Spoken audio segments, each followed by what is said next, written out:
चेतन आहूजा नाम है मेरा। और आप पूछ रहे हैं विपक्ष क्यों कमज़ोर है, तो मैं एक एग्जांपल देता हूँ। हम पहले बहुत हॉकी जीता करते थे। क्यों जीता करते थे? क्योंकि तभी हॉकी घास पे होता था, तो घास में हमारे लड़के करके बॉल निकाल लेते थे। हाँ, स्पिन होती थी। और अब हॉकी हम क्यों नहीं जीतते? क्योंकि अब वो एस्ट्रो टफ पे होता है। वहाँ पे मतलब ऑस्ट्रेलियंस चाहिए जो शोल्डर पुश मारे, ये करे, थोड़ा रफ खेले, तो हमारे लड़के वो नहीं खेल पाते। तो पॉलिटिक्स की हॉकी भी अभी बदल गई है सर। पहले कांग्रेस क्या किया करती थी, इस जात का एक नेता ले लिया, इसको ये ले लिया, इसको उप प्रधानमंत्री पद दे दिया, कुछ ऐसा कर लिया। पर फिर बीजेपी आई, उन्होंने एक एजेंडा चलाया। जैसा आडवाणी जी ने एक रथ यात्रा निकाली थी राम मंदिर के लिए, अचानक लोगों का उनको एक मतलब सपोर्ट मिला, 2 से 88 पे आ गए। फिर मोदी जी आए, और आपने देखा होगा हमारा देश कम्युनिकेटर्स का देश है। कांग्रेस के पास कम्युनिकेटर नहीं है सर। आप देखते होंगे, आप कोई गांव में जाते होंगे तो गांव की शादी में सबसे ज़्यादा वो आदमी का इंतज़ार करते हैं लोग जो एक मज़ा जमाता है, रंग। हाँ, रंग जमाता है। मतलब रंगनाथ नहीं है कांग्रेस के पास, और बीजेपी के पास रंगनाथ बहुत बड़ा वाला है, बड़ा वाला है कि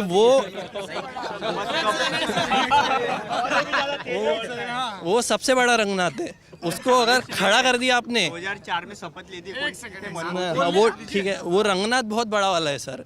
तो कांग्रेस को रंगनाथ ढूंढना पड़ेगा जो इससे ज़्यादा रंग जमाए। अभी आप देखते होंगे जहाँ भी जाते हैं मोदी जी, वो 370 को इस तरह से उछालते हैं कि भारत माता की जय जनता नारा लगाती है। मतलब सब सम्मोहित हो जाते हैं, मेस्मराइज जिसको बोलते हैं अपन। मतलब अगर हिंदी में बात कर रहे हैं नरेंद्र मोदी, तो doesn't matter who is sitting in front of you, he will get मतलब एक थोड़ा सा बहुत मतलब सम्मोहित हो जाएगा मोदी जी से, और वो बोलेगा मैं तो इनको ही वोट दूंगा। कांग्रेस के पास सर वो नेता नहीं है ना, तो वो कांग्रेस को वो मैं समझता हूँ कांग्रेस को वो नेता ढूंढना पड़ेगा पहले तो। और दूसरी बात, क्या ऐसा नहीं हो सकता, मतलब एक विकल्प ये भी हो सकता है कि कांग्रेस की जगह कोई और विपक्ष उभरे? सर कोई और विपक्ष उभरे तो सर पैन इंडिया जैसा, अब जैसा एक पार्टी है वाईएसआर कांग्रेस, जगनमोहन रेड्डी सर धो डाला चंद्रबाबू नायडू को आंध्र प्रदेश में। वो कर सकते हैं नेशनल लेवल पे, पर उनके पास वो पैन इंडिया आइडेंटिटी नहीं है जगनमोहन रेड्डी के पास। वो तो नरेंद्र मोदी के पास भी नहीं थी 2014 से पहले। सर तो उन्होंने बनाई ना। अब जैसा उन्होंने एक बोलना तो नहीं चाहिए, पर प्रशांत किशोर की स्ट्रैटेजी हो गई, आपने उनका इंटरव्यू लिया है, जो उनके साथ थे, और भी बहुत सारे लोग थे, अमित शाह जैसे लोग, नागपुर का राष्ट्रीय स्वयंसेवक संघ था जिसके वॉलेंटियर्स हर ऑर्गेनाइजेशन में, तो उन्होंने कहीं ना कहीं एक आग लगाना चालू कर दिया था 2010 के बाद कि कांग्रेस करप्ट है। और 2013 से हम नरेंद्र मोदी ने गुजरात मॉडल बहुत अच्छा लगा है, तो ये आग लगना चालू हो गई थी।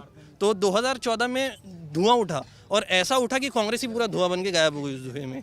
तो समझ रंगनाथ तो तुम भी बहुत अच्छे हो।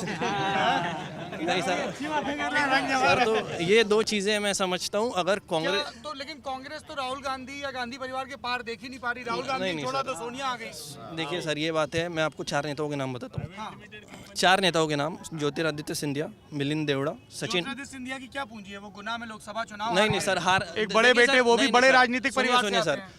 गुना में अटल बिहारी वाजपेयी भी माधवराव सिंधिया से हारे थे, ग्वालियर में। हाँ, ग्वालियर में। तो इसका मतलब ये थोड़ी है कि अटल बिहारी वाजपेयी का पॉलिटिकल करियर खत्म हो गया। उनके पिताजी से हारे थे, माधवराव सिंधिया से। पर मुझे लगता है ज्योतिरादित्य तब से बड़े नाराज हो गए जब से उनको मुख्यमंत्री पद नहीं मिला। वो बोला था ना अनुराग ठाकुर ने सांसद में कि साहब आपको तो बाजू में बैठ के भी मुख्यमंत्री पद नहीं मिल पाया। पहले राहुल गांधी के बड़े बाजू में बैठते थे, पर सीएम बन गए। नहीं, मैं आपसे जानना चाहता हूँ कि आपको क्यों लगता है कि Jyotiraditya Scindia will be the right choice? Jyotiraditya क्योंकि वो सर पहली बात यंग है, और यंग होना, यंग तो राहुल भी थे। नहीं सर, सुनिए, देखिए सर, यंग है। दूसरी बात, वो राहुल गांधी से ज़्यादा इफेक्टिव भाषण देते हैं, उनकी लोग सुनते हैं। मध्य प्रदेश में कांग्रेस की सरकार बनाने में उनका बहुत बड़ा रोल है। उतना ही बड़ा रोल सचिन पायलट का है राजस्थान की सरकार बनाने में। उतने ही अच्छे ओरेटर मैं बोलूँगा मिलिंद देवड़ा है मुंबई में। अगर सर वो मिलिंद देवड़ा अच्छे नहीं है तो क्यों है उनके मुकेश अंबानी उनके सपोर्ट में? उनके सब अभी भी एक वीडियो है, आप यूट्यूब पे देखें तो मुकेश अंबानी ने ये कहा है कि Milind Deora is the one. Can't be the criteria of being a leader कि मुकेश अंबानी सपोर्ट में है इसलिए वो मुकेश अंबानी सपोर्ट में नहीं, मैं ऐसा कह रहा हूँ कि बड़े बड़े लोग मुकेश अंबानी इसलिए सपोर्ट में है क्योंकि मिलिंद देवड़ा के जो पिता थे मुरली देवड़ा, वो मुकेश अंबानी के मित्र थे। आपका जो लॉजिक है ना कि एक कांग्रेस में लीडरशिप उभरनी चाहिए, उसमें जो आप नाम गिना रहे हो, तो वही माइनस पॉइंट है। जो लायक है उसको वो पोस्ट नहीं मिल पाता। लायक को हाँ, पोस्ट नहीं मिल पाता। वो उनको ही देते जो उनके बात सुने। दूसरा कांग्रेस का हिस्ट्री का बैगेज भी तो है ना, जैसे आपने कहा ये तमाम जो घोटालों के इल्जाम। तो मोदी जी की खासियत है ना कि ये घाव भर रहा है, वो आके और खुजा देंगे कि कांग्रेस ने ये किया था, इनको वोट मत दो। तो ये उनकी खासियत है ना, और पब्लिक मान जाती है, मान रही है, इसलिए तो वोट दे रही है ना।